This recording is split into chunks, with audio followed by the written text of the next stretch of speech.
একদিন তো তাও রাত পোয়ালি দেওয়া হতো, এখন তো তাও আসছে না। তাহলে আর বিয়ে করে কি লাভ হলো গার্জেন? কে বিনি খরচে থাকা খাওয়ার জায়গা পাচ্ছে, এটা লাভ না। থাকা খাওয়ার ব্যবস্থা তো হিরো নুরুর আছে।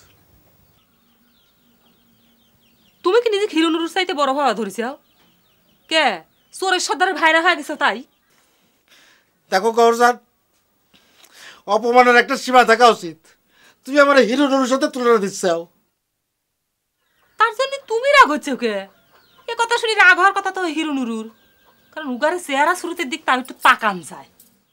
ঠিক আছে, আমার যখন এই দাম, তাহলে তোমার আমার সাথে যারা বিয়ে দিছে তাকে কাছে বিচার দেই গে। বড় বাবুর কাছে তো বিচার দিয়ে লাভ নেই, সে তো বুড়ির পক্ষেই কথা কয়। যাই উস্তাদের কাছে গিয়ে কথাটা কই। আমার ভয় দেখাচ্ছে, তুই ভয় আমি ইঁদুরে খালি যা পলাবো না।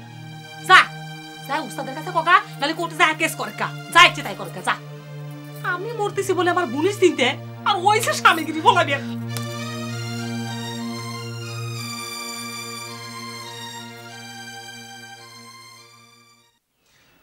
অনেকদিন পর আসলেন, আপনার স্ত্রীর জন্য তো তাবিজ বাইদে রেখেছি। সেটার আর দরকার হবে না হুজুর, বড় ঝামেলায় আছি, আপনার কিন্তু উদ্ধার করতে হবে। ঝামেলা?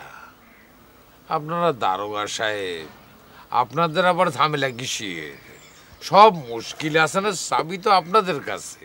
সে কথা অস্বীকার করব না হুজুর, কিন্তু আমার সেই দারোগাগিরি তো নরভরে হয়ে গেছে, আর সেই জন্যেই আপনার কাছে ছুটে আসা। কি ব্যাপার, সাসপেন্ড হয়ে গেছেন নাকি?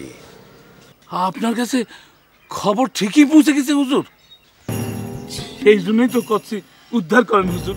হিরো, জি স্যার। দারোগা সাহেবের জন্য নাস্তা পানির ব্যবস্থা কর।